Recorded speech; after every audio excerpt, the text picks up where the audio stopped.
जय हिंद साथियों। तो कल की क्लास में अपन ने पढ़ा था ह्यूमन हार्ट की जो बेसिक इंफॉर्मेशन थी उसके बारे में अपन ने पढ़ लिया था। आज की क्लास में अपन ह्यूमन हार्ट से रिलेटिव आगे इसके बारे में चर्चा करने वाले हैं। आज अपन इस हार्ट में जितने बॉल यानी जो बाल कपाट पाए जाते हैं उनके बारे में चर्चा करेंगे। ह्यूमन में किस प्रकार से इसकी जो कार्डियक साइकिल होती है यानी परिसंचरण तंत्र की जो कार्डियक साइकिल होती है वो किस प्रकार कंप्लीट होती है। ह्यूमन के किस किस इसकी जो ब्लड वेसल्स यानी जो रक्त वाहिनियां होती हैं उन किस प्रकार से ये काम करती हैं, इन सभी के बारे में अब अपन आज की क्लास में चर्चा कर लेंगे। तो अब यदि आपने ह्यूमन हार्ट की इससे पहली क्लास नहीं देखी है तो आप जाके पहला क्लास देखिए, उसके बाद आप यहाँ पे आए तो आपको अच्छी तरीके से समझ में आएगा। ठीक है, तो देखिए आज की क्लास को बिना देरी हुए स्टार्ट करते हैं। तो कल मैंने शायद लास्ट क्लास में आपको बताया था जो ब्लड होता है, क्या होता है ह्यूमन का जो ब्लड होता है, ब्लड के बारे में अपन थोड़ी बहुत चर्चा कर रहे थे।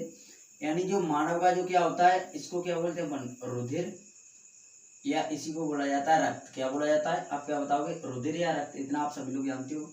अब इसके बारे में मैंने आपको कुछ बताया था कि ब्लड अपने शरीर में दो प्रकार का फ्लो होता है, दो प्रकार का होता है। एक तो होता है प्योर ब्लड, प्योर ब्लड बोले जिसे हिंदी में क्या कहेंगे, हिंदी मीडियम वाले क्या लिखेंगे इसको, शुद्ध रक्त। ठीक है, और एक होता है अपने शरीर में इम्प्योर ब्लड, इम्प्योर ब्लड जिसको बोलते हैं अशुद्ध रक्त। क्या बोलते हैं, अशुद्ध रक्त। इसके बारे में अपन पिछली क्लास में चर्चा कर रहे थे। तो आपको क्या ऐसा लगता है कि अपने शरीर में जो अशुद्ध रक्त है क्या अपन उसको प्रतिदिन उसको क्या अलग करते हैं, या शरीर से ऐसे बोला जाता है कभी? क्या आप लोगों ने देखा भी होगा कि ऐसा लगता है कि अपने शरीर में जो इम्प्योर ब्लड हो गया उसको अपन शरीर के बाहर निकाल के फेंक दें, तो ऐसा क्या है पॉसिबल है? तो आप बताओगे ऐसा संभव नहीं है। तो इसमें होता क्या है, अपन शरीर में जो अशुद्ध रक्त होता है, किस रक्त को अशुद्ध रक्त बोलते हैं इसके बारे में अपन समझते हैं। तो आप सभी लोग जानते हो कि अपन वायुमंडल का जो क्या लेते हैं, वायु का मिक्सर लेते हैं। उसमें से जो हमारे फेफड़े यानी जो लंग्स होते हैं वो क्या करते हैं, हमारे जो लंग्स होते हैं वो ऑक्सीजन गैस को अलग कर देते हैं, और साथ ही बाकी जो गैसेस बचती हैं जैसे कार्बन डाइऑक्साइड हुआ, नाइट्रोजन हुआ, इन सभी गैसों को अपन क्या कर देते हैं, एक्सीक्रेट आउट यानी उसको बॉडी से बाहर कर देते हैं। तो यानी कि जब अपने शरीर में क्या आता है, ब्लड आता है, सॉरी अपने शरीर में जो क्या आती है, ऑक्सीजन गैस आती है। तो जब ब्लड के अंदर लंग्स में ब्लड, कौन सा ब्लड में अगर ऑक्सीजन गैस घुल गई, कौन सी गैस घुल गई, ऑक्सीजन गैस, तो उसको बोला जाता है शुद्ध रक्त, या इसको साइंस में एक और नाम दिया जाता है ऑक्सीजनेटेड ब्लड, ऑक्सीजनेटेड ब्लड।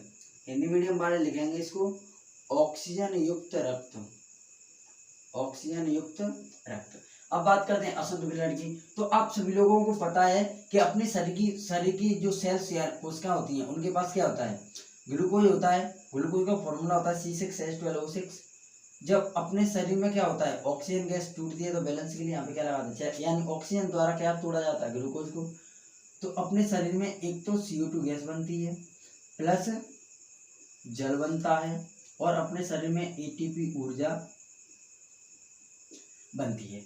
अब देखिए यानी ग्लूकोज के टूटने से, ग्लूकोज को किसने तोड़ा आप बताओगे, अपने जो सांस ली उसमें जो ऑक्सीजन गैस की मात्रा थी उसको अपन ने उसके द्वारा ग्लूकोज को तोड़ा, तो अपने शरीर में क्या बना, कार्बन डाइऑक्साइड गैस बनी, कोशिकाओं के पास जल बना और ATP ऊर्जा बनी। और आप इतना बात आप सभी लोग जानते हो, या हालांकि आप क्लास 10 से पढ़ते आ रहे हो कि जो जल होता है, जल की अपने शरीर में महत्वपूर्ण आवश्यकता होती है, यानी कि जल की अपने शरीर में महत्वपूर्ण आवश्यकता होती है। और ATP ऊर्जा, तो ऊर्जा तो आप सभी लोग जानते हो, फिजिक्स में आप पढ़ चुके हैं, या आगे जब अपन फिजिक्स की क्लासेस करेंगे तब देखेंगे कि किसी भी कार्य को करने के लिए ऊर्जा की आवश्यकता होती है। तो इसी प्रकार क्या होगा, ATP ऊर्जा, जैसे मैं यहाँ पर खड़ा हो पा रहा हूँ तो मेरे कारण क्या है, मेरे शरीर में क्षमता है, मेरे शरीर में ऊर्जा है, कैपेसिटी है, तो मैं यहाँ पे क्या हो पा रहा हूँ, खड़ा हो पा रहा हूँ। भाई अगर मेरी क्या हो जाए, तबीयत खराब हो जाए तो इस स्थिति में मेरी क्या हो जाएगी, ऊर्जा कम हो जाएगी, और ऊर्जा जैसे ही मेरी कम होगी तो मैं यहाँ पे खड़ा होने में संभव नहीं कर पाऊंगा। तो अब यानी कि अपने शरीर में ATP ऊर्जा और जल के दोनों का काम होता है, लेकिन कार्बन डाइऑक्साइड गैस का कोई काम नहीं होता है। तो यह शरीर के विभिन्न अंगों से क्या होती है, कार्बन डाइऑक्साइड गैस ब्लड में घुलती है। यानी कि जब क्या होता है, ब्लड के अंदर कौन सी गैस घुल जाती है, कार्बन डाइऑक्साइड गैस घुल जाती है, तो उसको बोलते हैं अपन अशुद्ध रक्त, क्या बोलते हैं, अशुद्ध रक्त, या इसी को इम्प्योर ब्लड इंग्लिश में कहा जाता है। अब इसको एक और नाम दिया जाता है D oxygenated blood, D oxygenated blood, यानी कि आप क्या रखोगे, CO2 युक्त रक्त, हिंदी मीडियम वाले लिखेंगे इसको कार्बन डाइऑक्साइड युक्त रक्त। अब देखिए, यानी अपने शरीर में मैंने क्या बताया, अपने जो अपना जो ह्यूमन बॉडी होती है, यानी मानव का शरीर होता है, उसमें दो प्रकार के ब्लड फ्लो होते हैं, एक होता है शुद्ध रक्त, एक होता है अशुद्ध रक्त। तो शुद्ध रक्त इसको बोलते हैं जिस ब्लड में ऑक्सीजन गैस की मात्रा क्या हो, अधिक, यानी जिस ब्लड में ऑक्सीजन गैस की मात्रा क्या हो, अधिक, यानी कि जिसमें ऑक्सीजन गैस की मात्रा अधिक हो उसको अपन बोलते हैं शुद्ध रक्त, और जिसमें कार्बन डाइऑक्साइड गैस की मात्रा अधिक हो उसको बोलते हैं अपन अशुद्ध रक्त। और इसको ऑक्सीजनेटेड ब्लड भी कहा जाता है, ऑक्सीजनेटेड यानी ऑक्सीजन युक्त रक्त कहा जाता है, और इसको डीऑक्सीजनेटेड यानी कि CO2 युक्त रक्त कहा जाता है। इतनी बात आपको समझ में आ गई। अब इससे आगे देखते हैं जो ब्लड होता है, क्या होता है अपने शरीर में जो ब्लड होता है, इस किस प्रकार से इसमें कार्बन डाइऑक्साइड गैस घुलती है और किस प्रकार से इसमें ऑक्सीजन गैस घुलती है, इसको अपन थोड़ा सा डायग्राम की सहायता से समझते हैं। तो इसको समझाने के लिए मैं इस साइड से इसको रफ करता हूँ, और देखिए अपने शरीर पे क्या होता है कि अपने शरीर में जो लंग्स होते हैं, अपने जो फेफड़े होते हैं,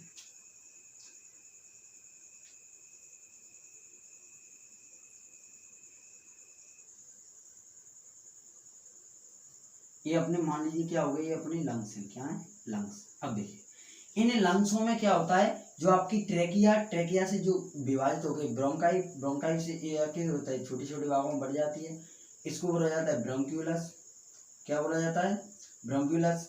अब इनमें सबसे छोटी जो इकाई होती है, सबसे छोटी जो इकाई होती है फेफड़ों में, लंग्स में, वो उनको कहते हैं अपन एल्वियोली, क्या बोलते हैं इनको, एल्वियोली। अब इन एल्वियोली में क्या होता है कि जो अपन ने वायु का मिश्रण लिया, ऐसे आया वायु का मिश्रण और दोनों भागों में बढ़ गया, दोनों लंग्स में चला गया, तो यहाँ की जो एल्वियोली होती है, क्या होती है, एल्वियोली, इसमें किया जाता है कि इसमें ब्लड पहुंचता है, क्या पहुंचता है, ब्लड। तो और जो वायुमंडल से जो ऑक्सीजन गैस आती है, कौन सी गैस आती है, वायुमंडल से जो ऑक्सीजन गैस आती है वह क्या होती है, इस ब्लड के साथ मिल जाती है, कौन सी गैस मिल जाती है, ऑक्सीजन क्या हो जाती है, यहाँ पे इन हो जाती है, और साथ ही जो ब्लड में पहले घुल के कौन सी गैस आई थी, कार्बन डाइऑक्साइड, कौन सी गैस आई थी इसमें पहले घुल के ब्लड में, आप बताओगे, कार्बन डाइऑक्साइड गैस आई थी, उसको अपन यहाँ पे आउट कर देते हैं, और यानी इसी रास्ते से, जिस रास्ते से ऑक्सीजन आई उसी रास्ते से या CO2 क्या हो जाती है, CO2 आउट हो जाती है। यह प्रोसेस चलती है अपने शरीर में, दिन भर लगातार चलती रहती है, ठीक है, इतनी बात समझ में आ गई। यानी अब देखिए इसी के आधार पर अपन आगे समझते हैं। अब जो ब्लड होता है, क्या होता है अपने शरीर में जो ब्लड होता है, अब ब्लड तो हो गया, अब यह ब्लड किसी ना किसी में घूमेगा कि नहीं होता है। जब मैंने प्रसंचरण तंत्र की वीडियो बताई थी, या प्रसंचरण तंत्र की जो वीडियो थी अपनी, उसमें अपन ने देखा कि तो प्रसंचरण तंत्र अपने अंदर एक कैसा है, बंद प्रसंचरण तंत्र है, यानी क्लोज्ड सर्कुलेटरी सिस्टम है। अपने शरीर के अंदर कैसा सर्कुलेटरी सिस्टम है, आप बताओगे, क्लोज्ड यानी कि बंद, यानी कि अपने शरीर में ब्लड क्या खुला घूमता है, कि ब्लड ने सोचा कि मैं यहाँ चला जाऊँ वहाँ चला जाऊँ, क्या ब्लड जा सकता है, तो आप बताओ बिल्कुल नहीं। वह जो अब शरीर में सबसे नल जो क्या पाई जाते हैं, डक्ट्स पाई जाती हैं, क्या पाई जाती हैं, जो डक्ट्स यानी कि जो नलिका होती है, क्या होती हैं, जो नलिका होती है उनमें क्या होता है, अपना ब्लड फ्लो होता है। तो इसी तरह अपना जो नलिका यानी जो रक्त वाहिनियां, ब्लड वेसल्स जिनको बोला जाता है, इन्हीं के अंदर ब्लड बहता है, इसीलिए अपना सर्कुलेटरी सिस्टम कैसा होता है, क्लोज्ड होता है। तो अब इसके जो क्या है ब्लड वेसल्स है उनके बारे में समझते हैं। देखिए मैं इसको रफ करता हूँ, एक मिनट फिर समझते हैं अपन ब्लड वेसल्स। आप हेडिंग बनाओगे ब्लड वेसल्स, हेडिंग बनाइए, तब तक आप ब्लड वेसल्स, एक मिनट में बना रहा।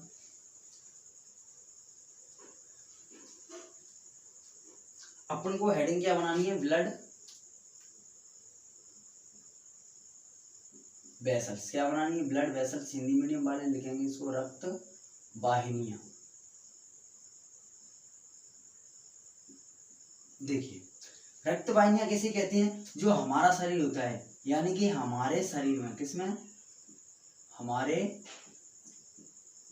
शरीर में दिन रात क्या होता है, हमारे शरीर में दिन रात जो अपना ब्लड होता है, क्या होता है, ब्लड जिनके अंदर बहता है, क्या होता है, जिनके अंदर बहता है उन्हीं को अपन बोलते हैं ब्लड वेसल्स, यानी कि क्या बोलते हैं, उन्हीं को अपन कहते हैं रक्त वाहिनियां कहते हैं। कहने का मतलब मेरा समझिए, हमारा जो ब्लड है वो आपको इतना तो पता है 1 मिनट के लिए आराम नहीं करता, या 24 घंटे लगातार घूमता रहता है। यानी कि हमारा ब्लड किसके अंदर, जिनके अंदर बहता है, यानी कुछ पतली पतली नलिका होती है उनके अंदर क्या होता है, अपना ब्लड बहता है। तो इन्हीं ब्लड जो नलिका, यानी इस प्रकार से कुछ डक्ट्स होती है, यानी कुछ नलिका होती है जिनके अंदर क्या होता है, ब्लड अपना दिन रात बहता है। तो इन्हीं नलिकाओं को अपन क्या बोलेंगे, ब्लड वेसल्स, यानी रक्त वाहिनियां कहते हैं। ठीक है, अब बात करते हैं इनके टाइप की, यानी कि जो ब्लड क्या होती है, ब्लड वेसल्स होती है वो कितने टाइप, यानी कि इनके प्रकार कितने होते हैं। तो मेन रूप से अगर देखा जाए तो ब्लड वेसल्स जो होती हैं, जो अपनी क्या होती हैं, रक्त वाहिनियां, वह 3 प्रकार की होती हैं। कितने प्रकार की होती हैं, वह 3 प्रकार की होती हैं। नंबर 1 की बात करें, आर्टरी, हिंदी मीडियम वाले इनको लिखेंगे धमनी। नंबर 2 पे होती है वेन्स, हिंदी मीडियम वाले लिखेंगे इनको सिरा। नंबर 3 पे आती है कैपिलरी, हिंदी मीडियम वाले लिखेंगे इनको, हिंदी मीडियम वाले क्या लिखेंगे इनको, केशिका। देखिए मैंने क्या कहा कि जो ब्लड वेसल्स होती हैं, यानी रक्त वाहिनियां होती हैं, उनके प्रकारों की बात करें तो ये कितने प्रकार की होंगे, 3 प्रकार की। नंबर 1 आर्टरी, वेन्स और कैपिलरीज। जो आर्टरी होती है अपनी, क्या होती है आर्टरी, जो धमनियां, तो इनके बारे में आप क्लास 10th में शायद आपने पढ़ा भी होगा कि जो अपनी क्या होती है, धमनी एवं सिरा, इन दोनों में डिफरेंस यानी कि अंतर क्या होता है।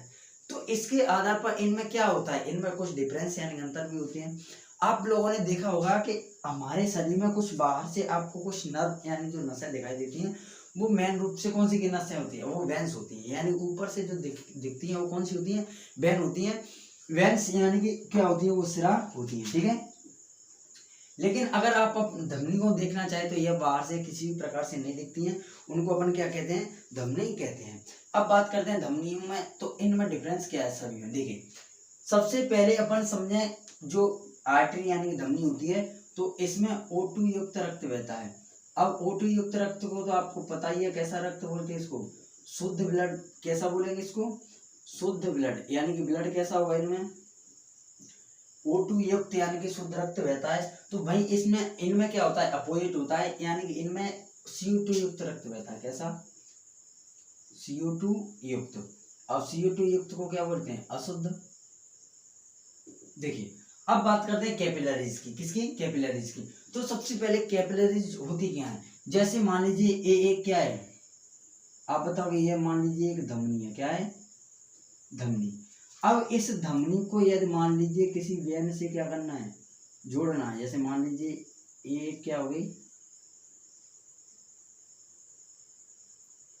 एक आपकी हो गई सिरा, सिरा यानी कि वेन, ये क्या होगी, आर्टरी। ठीक है, अब इन दोनों को जोड़ने का जो काम करती है उसी को बोलते हैं कैपिलरी यानी कि केशिका। तो एक बात बताना मेरे को कि धमनियों के अंदर कैसा ब्लड बहेगा, O2 युक्त, और इनके अंदर कैसा बहेगा, CO2 युक्त। तो जो कैपिलरी है वो तो उन दोनों को जोड़ने का काम करती है ना, यानी कि किसको, धमनी और सिरा को। तो इनमें कैसा रक्त बहेगा, आप बताओगे, इनमें ऑक्सीजन युक्त भी रक्त बहेगा प्लस CO2 युक्त रक्त भी इनमें बहता है। इतनी बात समझ में आ गई। यानी ब्लड की बात करें तो धमनियों में हमेशा प्योर ब्लड यानी ऑक्सीजन युक्त रक्त बहेगा, वेन्स यानी कि सिराओं में हमेशा कार्बन डाइऑक्साइड युक्त यानी कि अशुद्ध रक्त बहेगा, और जो कैपिलरीज होती हैं उनमें क्या होता है कि O2 युक्त भी बहता है और कभी कभी CO2 युक्त भी बहता है। ठीक है, इतनी बात है समझ में आ गई। अब बात करते हैं इनमें जो ब्लड होता है, जो धमनियां होती हैं वो आपको लाल रंग की दिखाई देंगी, यानी कि इसके कलर की बात करें, कलर यानी कि इसके रंग की बात करें, तो इसमें ऑक्सीजन युक्त रक्त बहने के कारण ये अपन को कैसी दिखाई देती हैं, लाल दिखाई देती हैं। और इनमें ऑक्सीजन युक्त रक्त बहने के कारण ये अपन को कैसी दिखाई देती हैं, लाल दिखाई देती हैं। और इनमें कार्बन डाइऑक्साइड युक्त रक्त बहने के कारण ये अपन को नीली दिखाई देती है। कैसी दिखाई देती है, नीली दिखाई और देती है, और कभी कभी ये आपको ब्लैक यानी कि काली भी दिखाई पड़ सकती है। कैसे दिख सकती है? ब्लैक। अब इनकी इंग्लिश मीडियम वाले जानते हो ब्लू को क्या बोला जाता है? नीला। इसको क्या बोला जाता है? ब्लैक। इसको क्या बोलेंगे अपन? रेड। यानी कि धमनियां किस कलर की दिखाई देती है अपन को? लाल। किस कारण दिखाई देती है? क्योंकि इनमें ऑक्सीजन युक्त रक्त बहता है। अगली बात करें कि जो वेन्स होती हैं वो कैसी दिखाई पड़ती हैं अपन को? ब्लू यानी कि नीली या काली। तो किसके कारण? तो क्योंकि इनमें कार्बन डाइऑक्साइड युक्त रक्त बहता है। इनका कोई कलर नहीं होता है, इनके बारे में आपको कुछ भी नहीं पढ़ना, इतनी बातें याद रखनी है। अब बात करें कि जो अपना शरीर है, अपने शरीर में लार्जेस्ट वेन्स कौन सी है? लार्जेस्ट वेन या लार्जेस्ट आर्टरी यानी कि सबसे बड़ी धमनी या सबसे बड़ी सिरा। तो सबसे बात करते हैं लार्जेस्ट की। लार्जेस्ट यानी कि आप क्या बताओगे? सबसे बड़ी। अब सबसे बड़ी धमनी कौन सी होगी? यानी सबसे बड़ी आर्टरी की अगर मैं बात करूं जिसके अंदर प्योर ब्लड बहता है, यानी कि ऐसी कोई जो धमनी है वो अपने शरीर में क्या है? सबसे बड़ी है, यानी जिसमें कैसा रक्त बहता हुआ आपको बताइए, कैसा रक्त बहेगा? शुद्ध रक्त बहेगा।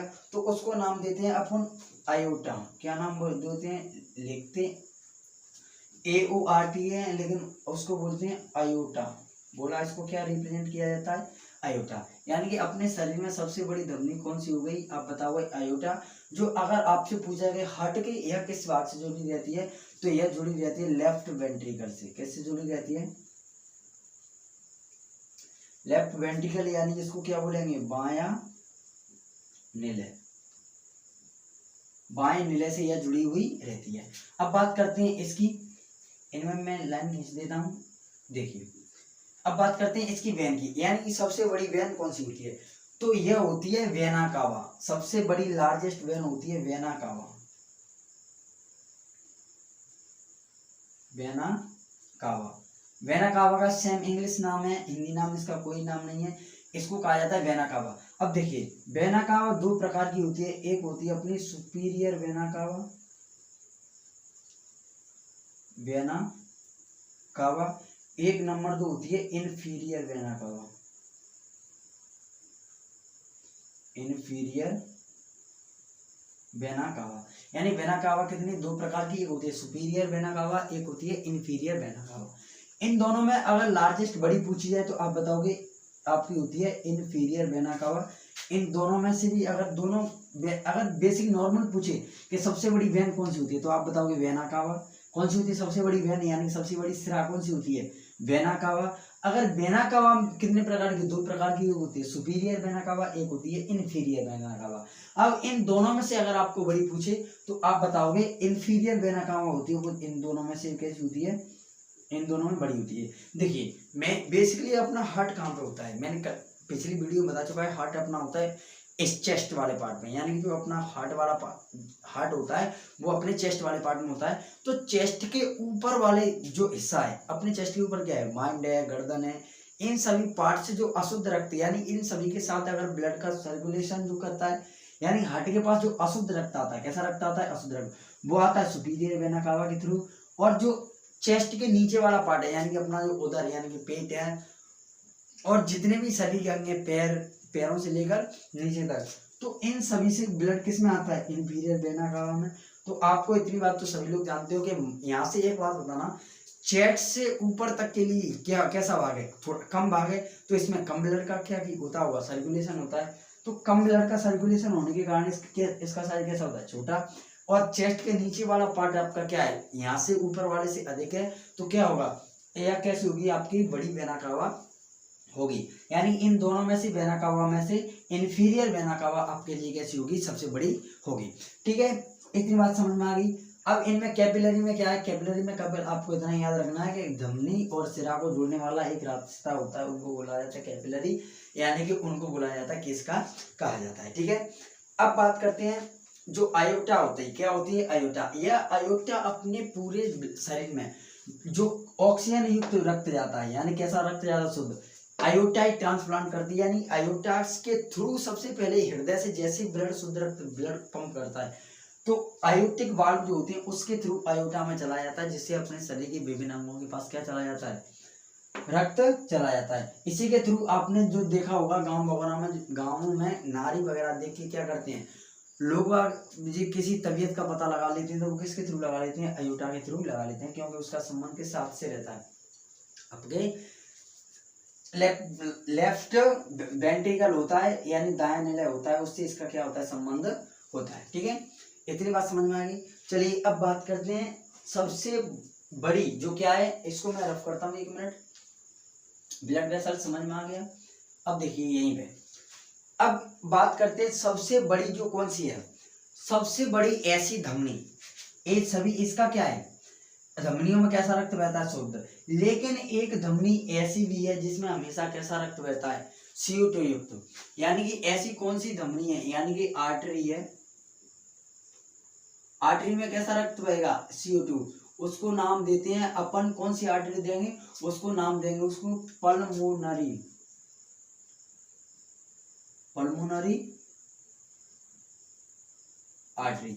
हिंदी में पल्मोनरी बोला जाता है, पल्मोनरी धमनी। यानी कि पल्मोनरी धमनी एक ऐसी धमनी है जिसमें हमेशा कैसा रक्त बहता है, आप बताओगे इसमें अपना रक्त बहता है। बेसिकली धमनियों में ऑक्सीजन युक्त रहता है, लेकिन जो पल्मोनरी आर्टरी है वो उसमें हमेशा कार्बन डाइऑक्साइड युक्त रक्त बहता है। यानी कि जैसे ही अपने जो हार्ट होता है, यह हार्ट के किस चैम्बर से जुड़ी होती है, आप बताओगे हार्ट के जो राइट क्या होता है, वेंट्रिकल, जो राइट वेंट्रिकल होता है हार्ट के किस भाग से जुड़ी रहती है, राइट वेंट्रिकल से, राइट वेंट्रिकल से क्या जुड़ी रहती है, राइट वेंट्रिकल, इसको क्या बोलेंगे, दायां निलय। यानी दाएं निलय से क्या जुड़ी रहती है, पल्मोनरी धमनी। इसके थ्रू ब्लड अपना कहाँ जाता है, दाएं निलय से जुड़ी रहती है, इसके थ्रू अपना ब्लड चला जाता है लंग्स के पास। लंग्स यानी कि अपने जो क्या होते हैं, फेफड़े। तो इन फेफड़ों के पास क्या चला जाता है, ब्लड चला जाता है, किसके थ्रू, पल्मोनरी धमनी के थ्रू। होती धमनी है लेकिन इसमें कैसा ब्लड बहता है, कार्बन डाइऑक्साइड युक्त। वो एग्जाम में आपसे पूछेगा कि ऐसी कौन सी धमनी है जिसमें कार्बन डाइऑक्साइड युक्त रक्त बहता है, तो आप बताओगे पल्मोनरी धमनी। अब सेम इसी तरह एक वेन होती है, वेन यानी कि क्या होगी, अपनी एक सिरा होगी जिसमें हमेशा, वैसे अगर नॉर्मली देखा जाए तो वेन्स में कार्बन डाइयुक्त रक्त बहता है, यानी जो सिरा होती है उसमें अशुद्ध रक्त बहता है। लेकिन एक धमनी है, सॉरी एक क्या है, एक सिरा है जिसमें हमेशा कार्बन डाइऑक्साइड गैस जो होती है उसके युक्त रक्त ना बहकर उसमें हमेशा ऑक्सीजन युक्त रहता है, यानी आपस में एक दूसरे के अपोजिट होते हैं। उसको नाम देते हैं अपन पल्मोनरी वेन। क्या नाम देते हैं इसको, पल्मोनरी वेन। ठीक है, यानी हिंदी में क्या कहेंगे इसको, पल्मोनरी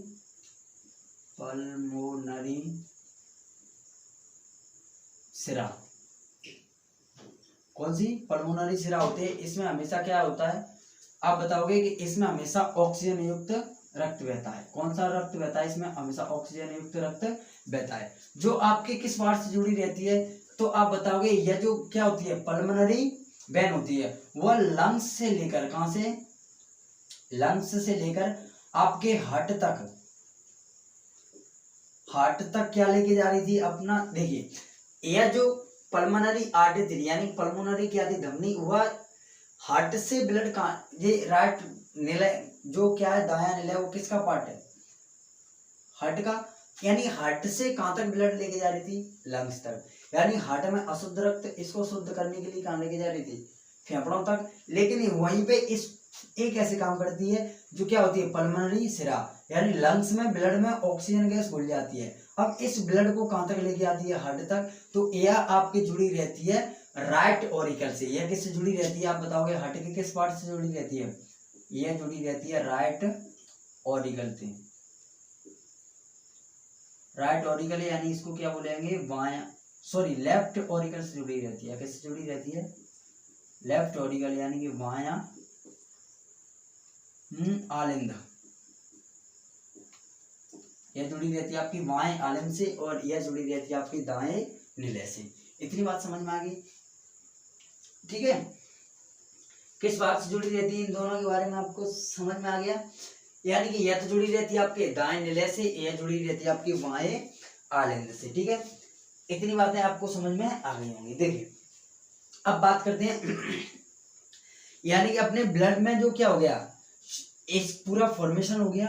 यानी ब्लड में सबसे पहले अगर वेन्स यानी कि जो क्या होती हैं, आर्टरी होती है, धमनियों की बात करें तो इनमें ऑक्सीजन युक्त रक्त बहता है। वेन्स सिराओं में कैसा रक्त बहता है, CO2 युक्त रक्त बहता है। जो कैपिलरी यानी कि जो केशिका होती हैं जो केशिका होती है उनमें दोनों प्रकार का रक्त बहता है, चाहे कार्बन डाइऑक्साइड युक्त भी हो सकता है और ऑक्सीजन युक्त भी हो सकता है। इनमें ऑक्सीजन युक्त रक्त बहने के कारण यह लाल दिखाई देती है, इनमें कार्बन डाइऑक्साइड युक्त रक्त बहने के कारण यह नीली एवं काली दिखाई देती है। और जो क्या होती है अपनी आर्टरी होती है वह कैसी होती है, अगर बात करें सबसे लार्जेस्ट आर्टरी की, सबसे यानी सबसे बड़ी आर्टरी यानी सबसे बड़ी धमनी की, तो वह होती है अयोटा। क्या होती है वह, आप क्या बताओगे, वह होती है अयोटा। जो किससे जुड़ी होती है, वाइन निलेज यानी लेफ्ट वेंट्रिकल से जुड़ी हुई रहती है। अब आगे बात करें वेन की, सबसे बड़ी वेन कौन सी होती है, तो आप बताओगे वेना कावा होती है, जिसमें हमेशा कार्बन डाइऑक्साइड युक्त रहता है। लेकिन इसमें जो वेना कावा होती है वो दो प्रकार की होती है, एक होती है सुपीरियर वेना कावा, एक होती है इंफीरियर वेना कावा। अगर आपको पूछता है, अगर आपसे कोई क्वेश्चन पूछता है या जो एग्जाम में आपका क्वेश्चन पूछता है कि वेना कावा में सबसे बड़ी वेना कावा कौन सी होती है, तो आप बताओगे इंफीरियर वेना कावा, क्योंकि यह चेस्ट के सबसे जितने भी अंग नीचे हैं उन सभी का ब्लड को सर्कुलेट करती है। ठीक है, अब बात करते हैं धमनियों में हमेशा शुद्ध रक्त बहता है, लेकिन ऐसी कौन सी धमनी में जिसमें कार्बन डाइऑक्साइड युक्त रक्त बहता है, तो आप बताओगे वो है पल्मोनरी आर्टरी, जो आपके दाएं निलय से जुड़ी हुई रहती है, यानी कि हार्ट से ब्लड को ले जाती है, कहाँ, लंग्स के पास ले जाती है। वहीं अगर बात करें ऐसी कौन सी सिरा है जिसमें हमेशा ऑक्सीजन युक्त रक्त बहता है, तो आप बताओगे पल्मोनरी सिरा, जो आपके ब्लड को कहाँ से, फेफड़ों से हार्ट के पास लेके आती है, जहाँ से फिर हार्ट क्या कर देता है, आगे ट्रांसफर कर देता है ब्लड को। या और जो आपके कैसे जुड़ी रहती है, वाएं आलंग से जुड़ी हुई रहती है। आपको इतनी बात समझ में आ गई। अब इसके बारे में कुछ थोड़ी सी बात और है, देखिए किसके बारे में, आर्टरी एवं वेन्स के बारे में। ठीक है, यहाँ तक आपने नोट कर लिया होगा, आपने आप साथ ही साथ नोट्स बनाते चले।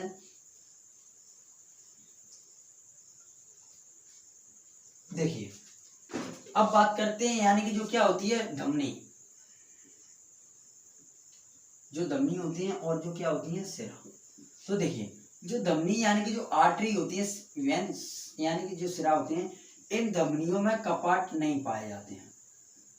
कपाट यानी कि वाल्व,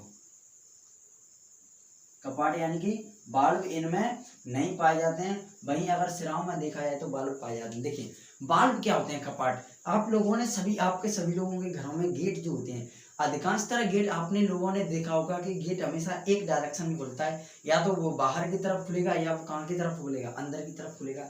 तो जो धमनियां होती हैं उनमें कपाट, कपाट बोला जाता है। वाल्व, कपाट का मतलब क्या होता है, कपाट एक संस्कृत में टर्म दिया जाता है, इसको मतलब ही क्या होता है, दरवाजा यानी गेट, जो हमेशा एक डायरेक्शन में, जैसे मान लीजिए क्या एक वेन यानी कि सॉरी आर्टरी यानी कि धमनी है, तो इसमें कुछ इस प्रकार से क्या पाई जाएंगी, कुछ इस प्रकार से स्ट्रक्चर पाई जाएंगे जिनको कहते हैं अपन वाल्व।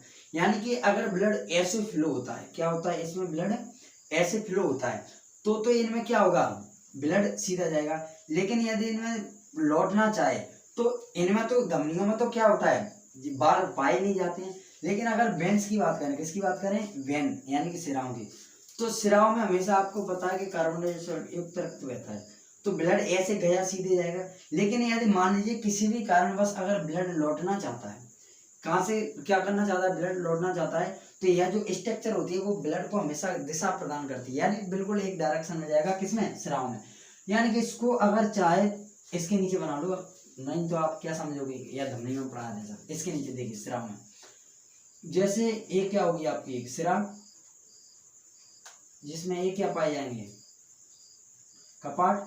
अब आपको पता है कि जैसे मान लीजिए किसी अंग से ब्लड जा रहा है, भाई कार्बन डाइऑक्साइड युक्त रक्त जो होता है वो अंग से अंग के पास जाता है, हार्ट के पास, हार्ट आगे ट्रांसफर कहाँ कर देता है, लंग्स यानी कि फेफड़ों के पास। अब फेफड़ों से क्या होता है, फेफड़ों में क्या होता है, CO2 को क्या किया जाता है, आउट, O2 का क्या किया जाता है, इन, यानी O2 को मिलाया जाता है और CO2 को आउट किया जाता है। वापस लौट के आएगा तो किसमें हो गया धमनी में। लेकिन अंगों से किसके पास, हार्ट, हार्ट यानी कि हृदय, इसके पास जाएगा तो क्या होगा, अगर मान लीजिए यहाँ से अंगों को किसकी जरूरत है, ऑक्सीजन गैस की अंगों के पास क्या होता है, ग्लूकोज होता है, ग्लूकोज होता है। अब ग्लूकोज को तोड़ने के लिए अपन को किसकी आवश्यकता है, ऑक्सीजन की। तो किसी ना किसी धमनी द्वारा यहाँ तक ऑक्सीजन आएगा तभी तो यह क्या हो पाएगा, ग्लूकोज टूट पाएगा। एक बात बताना, जैसे मान लीजिए ये कोई वेन है जो अंगों से ब्लड को कहाँ लेके जा रही है, हार्ट तक लेके जा रही है, तो इसमें ब्लड ऐसे चलेगा, टिक टिक टिक टिक टिक ऐसे जाएगा। अब मान लीजिए किसी भी कारणवश अगर ब्लड लौटना चाहे कि ब्लड क्या हो जाएगा, लौट जाएगा, यानी ब्लड की डायरेक्शन क्या हो जाए, बदल दी जाए। तो ब्लड की डायरेक्शन जैसे ही बदलेगी तो क्या आ जाएगा, ऑक्सीजन युक्त रक्त आ पाएगा, नहीं आ पाएगा। कौन सा रक्त आ जाएगा, CO2 वाला। अब अंगों के पास कौन सा रक्त आ गया, CO2 वाला।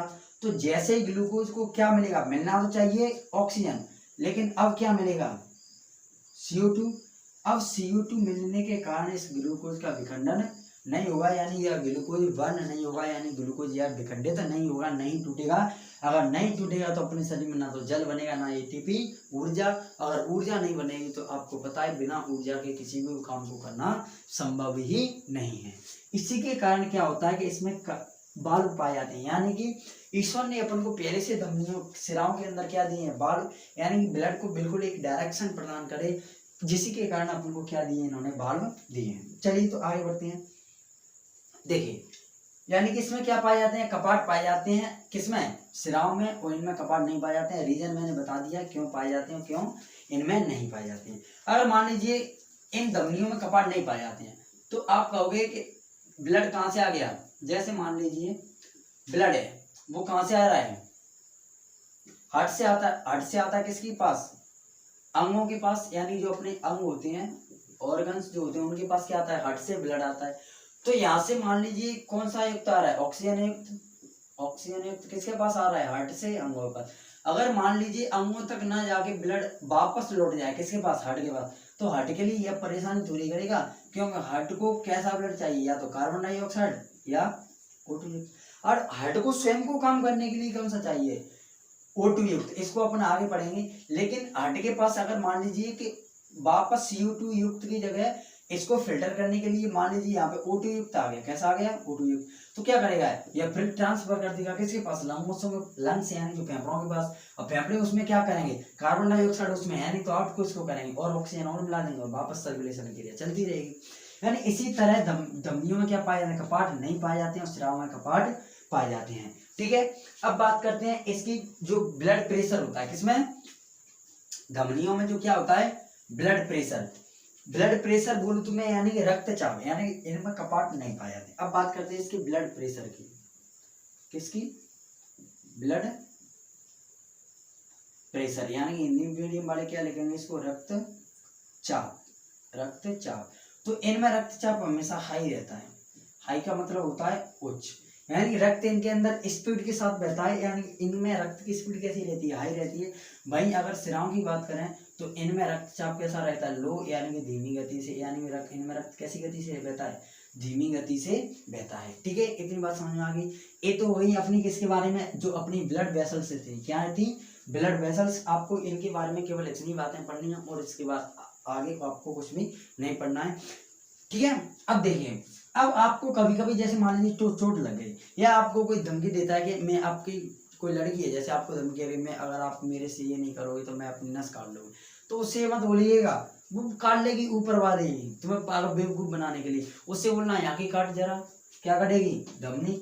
धमनी में ऑक्सीजन का जो क्या होगा, जो उसका ट्रेवल होगा ऑक्सीजन का, खत्म, क्या हो जाएगी, जैसे राधे, और आपका पीछा क्या हो जाएगा, छूट जाएगा। ठीक है, यानी कि क्या होता है, उनमें ऊपर वाली नर्व जब अपनी कभी कट जाती है तो हमेशा आपको कौन सा रक्त निकलता है, CO2 युक्त। क्या होता है, कौन सा रक्त निकलता है, CO2 युक्त।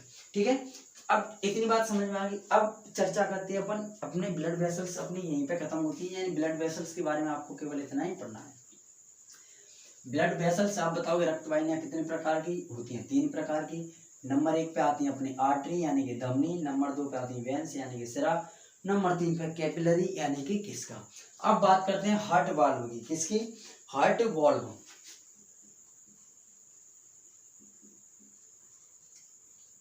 हार्ट वाल्व यानी कि हृदय के जो कपाट होते हैं, हृदय कपाट। देखिए, हार्ट में कपाट कितने प्रकार के होते हैं, कपाट, यानी कि हृदय में वाल्व पाए जाते हैं। आप लोगों ने सुना भी होगा कि अगर हार्ट का वाल्व ने काम करना बंद कर दिया तो उसमें ब्लॉकेज हो जाता है। ब्लॉकेज होने के कारण आपको कार्डियक अरेस्ट आता है, यानी जिसको अपन हार्ट अटैक के नाम से भी जानते हैं। तो अभी समझते हैं अपन किस प्रकार से हार्ट अटैक आता है, इसके क्या क्या कारण हो सकते हैं।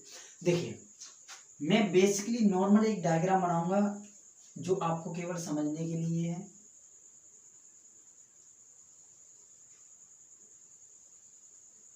आप भी बनाइए कुछ इस प्रकार से।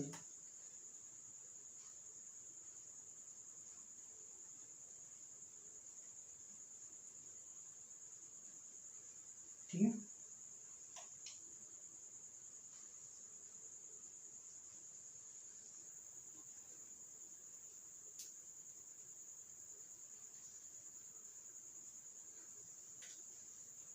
ये मान लीजिए आपका क्या है, हार्ट। एक चैम्बर, दो चैम्बर अपने अलग कर दिए और यहाँ से कुछ इस प्रकार से ड्रॉ कर दिया। ठीक है, अब देखिए जी क्या होता है, अपना हार्ट है। इस प्रकार से आपका क्या है, मान लीजिए हार्ट है।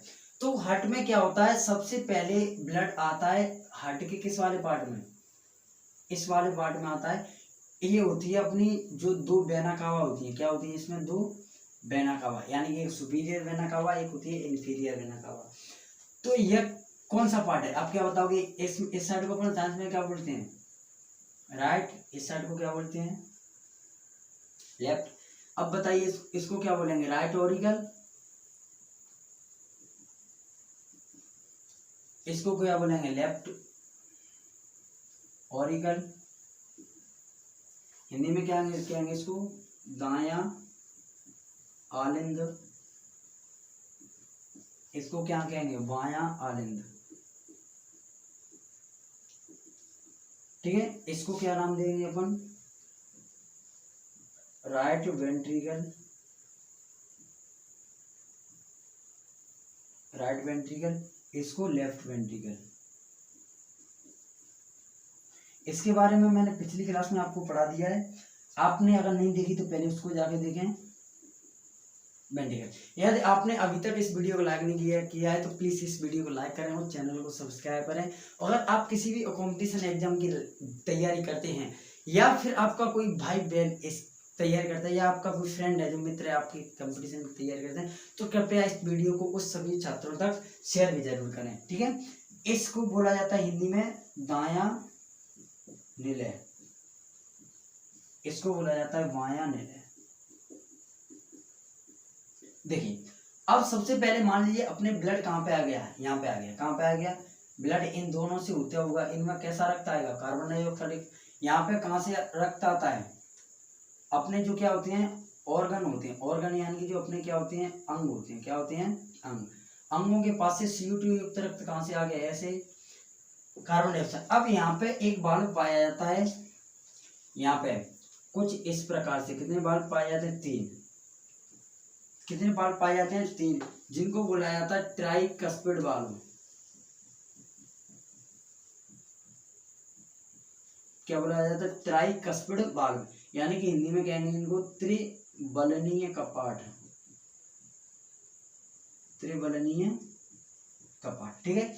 यानी इन क्या होता है, सबसे पहले ब्लड किस में आया, लेफ्ट ऑरिकल में, सॉरी राइट ऑरिकल में, यानी दाएं आलिंद में आया, जहाँ पे कौन सा युक्त आया, कार्बन डाइऑक्साइड। अब यह वाल्व क्या होंगे, यहाँ पे खुलेंगे, क्या इस पे खुल के अब इसमें आ गया कौन सा CO2 युक्त वाला, किस पार्ट में, यहाँ पे आ गया। अब यहाँ पे एक वाल्व पाया जाता है, क्या पाया जाता है, यहाँ पे एक वाल्व पाया जाता है और एक वाल्व यहाँ पे होता है। इन दोनों को अपन नाम देते हैं, इन दोनों वाल्वों को कॉमन करके इन दोनों को क्या नाम देते हैं। इसको मैं यहाँ से मिटा रहा हूँ, इस पार्ट का आप याद रखना। इसको नाम देते हैं अपन semi lunar valve, semi lunar valve. Semi lunar valve यानी हिंदी में कह देते हैं इनको अर्धचंद्राकार वाल्व, अर्धचंद्राकार कपाट, क्या बोलते हैं, अर्धचंद्राकार कपाट। अब यहाँ से क्या हुआ, अर्धचंद्राकार कपाट से ब्लड ऐसे गया अपना, जैसे यहाँ से ब्लड क्या होगा, पहले हार्ट सिकुड़ा संकुचित हुआ तो ब्लड कहाँ गया, इस वाले पार्ट में। अब इस वाले पार्ट जब ये वाला संकुचित होगा तो ब्लड कहाँ चला जाएगा। अब इससे आपके क्या जुड़े रहते हैं, लंग्स। क्या जुड़े रहते हैं इससे, मानिए ये आपके क्या है, लंग्स है। अब लंग्स तक क्या आ गया, आपका ब्लड आ गया, तो लंग्स में क्या होता है, CO2 आउट, O2 इन। अब यहाँ से ऑक्सीजन युक्त रक्त आएगा, तो यह ऑक्सीजन युक्त रक्त यहाँ से फेफड़ों से, किससे, लंग्स से, किस वाले पार्ट में आएगा, आप बताओगे, इस वाले पार्ट में, यानी कि इस वाले चेम्बर में आएगा। अब ये वाला चेम्बर कौन सा है, लेफ्ट ऑरिकल, यानी कि दायां आलिंद। अब दाएं आलिंद में से कहाँ पे आने के लिए, बाएं आलिंद में आने के लिए यहाँ पे दो वाल्व होते हैं। कितने वाल्व होते हैं, दो। इनको बोला जाता है बाइकस्पिड वाल्व। क्या बोला जाता है, बाइकस्पिड वाल्व यानी कि द्विबलनीय कपाट, द्विबलनीय कपाट, ठीक है। यानी द्विबलनीय कपाट से कहाँ पे आ गया, ब्लड यहाँ से यहाँ आ गया, यानी कि लेफ्ट जो बायां आलिंद है वहां से कहाँ गया, बाएं नीले में। अब बाएं नीले से पुनः इसको क्या बोला जाए, जो ये बाल्ब है इसको या तो सेमिलुनर बाल्ब दिया जाए या इसको एक स्पेशल नाम दिया जाता है आयोटिक वाल्व। यहीं पे मैं नाम लिख देता हूँ इसका, आयोटिक वाल्व, आयोटिक वाल्व, ठीक है। अब आयोटिक वाल्व से होता हुआ ऐसे आयोटा लगी है, इस आयोटा से अपने शरीर के विभिन्न जो ऑर्गन होते हैं, यानी कि शरीर के विभिन्न अंगों के पास क्या चला जाता है, रक्त चला जाता है, और यह साइकिल लगातार चलती ही रहती है, और इसी को नाम दिया जाता है कार्डियक साइकिल। आज की क्लास में आपको केवल बाल्ब तक ही पढ़ना है कि अपने शरीर में जो हार्ट होता है, उसके हार्ट में 3 प्रकार के बाल्ब पाए जाते हैं। एक होता है ट्राइकस्पिड बाल्ब, एक होता है बाइकस्पिड बाल्ब, एक होते हैं सेमिलुनार बाल्ब, यानी अर्धचंद्राकार कपाट। आपको केवल बालों के बाल्ब जो होते हैं उन्हीं के बारे में आज तक की क्लास यहीं पे खत्म करते हैं। और अगर आपने इस चैनल को सब्सक्राइब नहीं किया है, अगर आपको यह वीडियो पसंद आई तो इस वीडियो को लाइक करें, ज़्यादा से ज़्यादा शेयर करें, ताकि मैं भी मोटिवेटेड रहूं आपके लिए नई नई वीडियो लाने के लिए। और यह सीरीज आपकी बायोलॉजी की लगातार चलती रहेगी, जिसमें आपको complete science base, complete science base, यानी कि आपको इसमें फिजिक्स भी कराया जाएगा, केमिस्ट्री भी और बायोलॉजी की। क्लास में बायोलॉजी की क्लासेस चल रही हैं फिलहाल में, अभी 1-2 दिन में अपन इसमें केमिस्ट्री की क्लासेस भी करने वाले हैं। और इसमें क्लास 10th, यानी जो अपना क्लास 10th है MP बोर्ड का NCERT सिलेबस, उसको भी, उसका जो साइंस वाला पोर्शन है उसको भी अपन यहाँ पर 2023 बोर्ड एग्जाम के पॉइंट ऑफ व्यू से कंप्लीट करने वाले हैं। यदि आपने अभी तक इस चैनल को सब्सक्राइब नहीं किया तो प्लीज़ इस चैनल को सब्सक्राइब करें। तब तक के लिए टेक केयर, बाय, जय हिंद, जय भारत। मिलते हैं नेक्स्ट वीडियो में, तब तक के लिए take care, bye, God bless you, जय हिंद।